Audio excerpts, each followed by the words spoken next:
현재 베이징 올림픽이 한창인 가운데 올림픽을 통해 중국은 자국 기업들을 대대적으로 홍보하고 있지만 한국에 연전연패하고 있습니다. 최근 한국의 5G 기술이 미국, 캐나다 등 북미 대륙을 장악한 후 유럽까지 장악해 화제가 되고 있는 것인데요.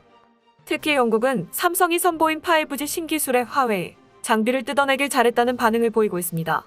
또한 화웨이에서 중국 5G망은 가짜라는 내부 고발과 함께 화웨이는 한국의 반도 못 따라간다는 말까지 나와 영국은 한국을 선택한 건 신의 한 수였다고까지 말하고 있습니다.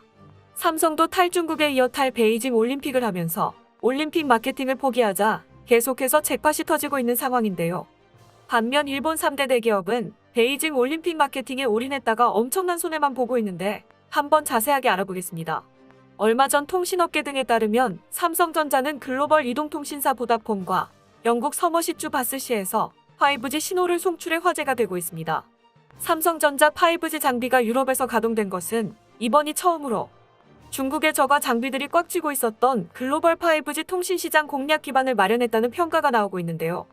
통신장비 사업에선 한동안 소강 상태였던 삼성전자로선 미국 주도의 5G 오플랜 생태계 확대로 반등 기회를 잡을 것으로 보입니다. 특히 이번 5G 기술은 영국에선 처음으로 오플랜 방식으로 송출된 것으로 삼성전자가 개발한 가상화 기지국 신기술이 적용돼 모두의 기대를 한몸에 받고 있습니다.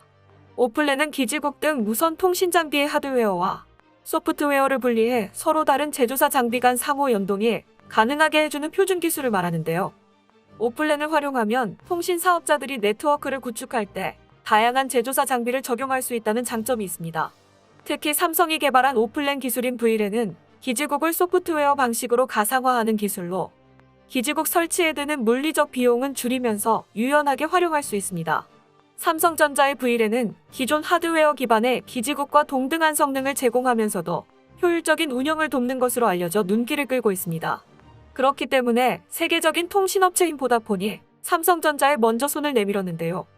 보다폰은 영국계 다국적 통신사로 과거 박지성 선수가 맨체스터 유나이티드에서 뛸 무렵 메뉴 공식 스폰서로 있었을 정도로 탄탄한 유럽 시장 점유율 1위 사업자입니다. 그런 보다폰은 그간 중국 화웨이 장비를 사용했으나 미국의 오플랜 추진 방침에 따라 영국 정부가 2027년까지 화웨이 장비 철수 지침을 내리면서 지난해 6월 삼성전자를 새 장비 공급자로 선정한 것입니다. 이는 삼성전자가 유럽 내에서 체결한 첫 5G 장비 계약이기도 해 의미가 깊었는데요. 보다폰은 영국 도시인 바스시를 시작으로 향후 2,500개 이상 기지국을 삼성전자 V랜 기술을 활용한 오플랜으로 가동할 계획을 밝혀 충격을 주고 있습니다. 삼성전자와 보다폰은 또 올 상반기 중 LTE와 5G 기술을 모두 활용하는 방식의 네트워크 기술도 테스트할 계획을 밝히며 앞으로도 둘의 관계가 오래도록 지속될 것을 예고했습니다. 오플랜은 미국이 중국에 맞서 통신장비 시장 주도권을 잡기 위해 추진하는 기술 스크럼인데요. 그동안 전 세계 통신장비 시장은 화웨이가 저가 공세로 주도하고 있었습니다. 글로벌 시장 조사기관 데로로에 따르면 화웨이가 지난해 3분기 기준 통신장비 시장에서 29%의 점유율로 1위를 차지했고 뒤이어 노키아와 에릭슨이 15%의 점유율로 공동 2위를 기록했으며 ZTE가 11%, 시스코는 6% 등의 순이었습니다. 삼성전자는 시장 점유율 5%로 5위에 머물렀죠. 또한 통신 장비는 특성상 한 번 한 사업자를 선택하면 호환성 때문에 교체가 쉽지 않아 순위를 뒤집기란 하늘의 별따기였는데요.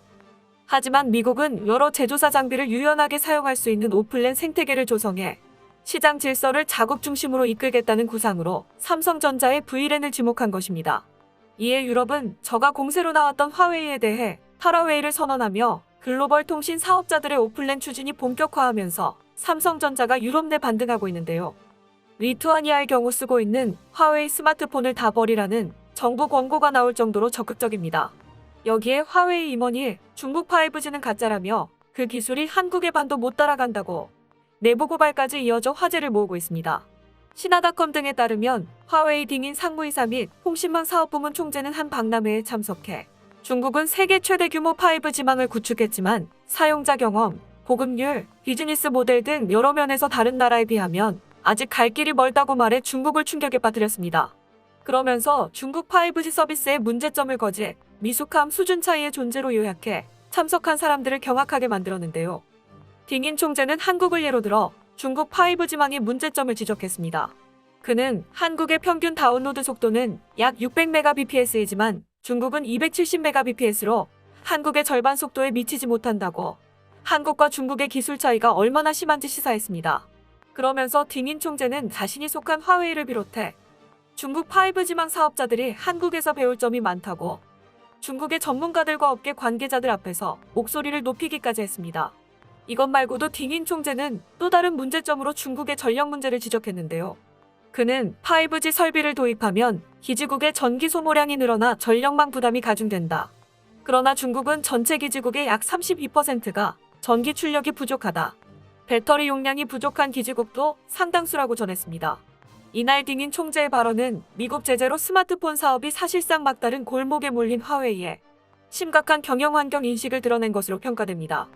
그도 그럴 것이 삼성은 최근 미국 버라이즌과 8조 원대 장비 공급과 함께 5G 중대역 상용 서비스도 시작했으며 프랑스 오렌지텔레콤, 체코 도이체텔레콤, 일본 NTT 도코모 등과도 5G 장비 계약을 체결하며 화웨이를 밀어내고 전 세계 통신망을 장악하고 있는데요.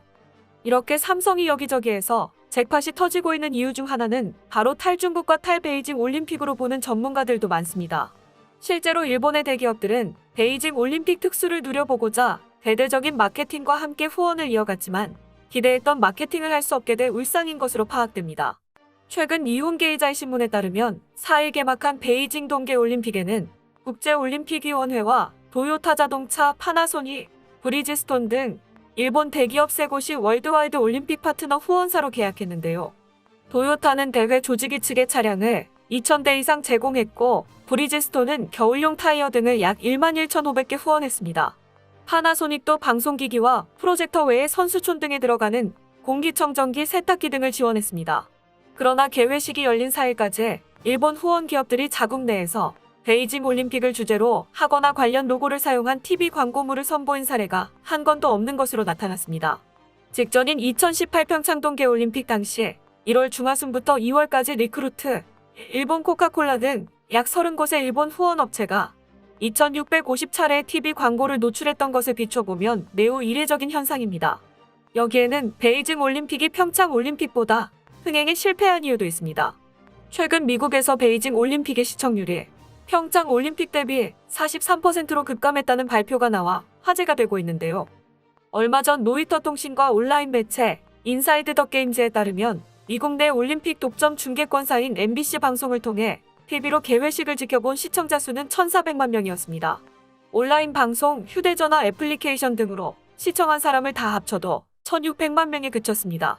반면 평창 동계올림픽 개막식은 시청자가 미국에서만 2,830만 명으로 집계되며 전 세계적으로는 엄청난 대흥행을 기록한 바 있습니다.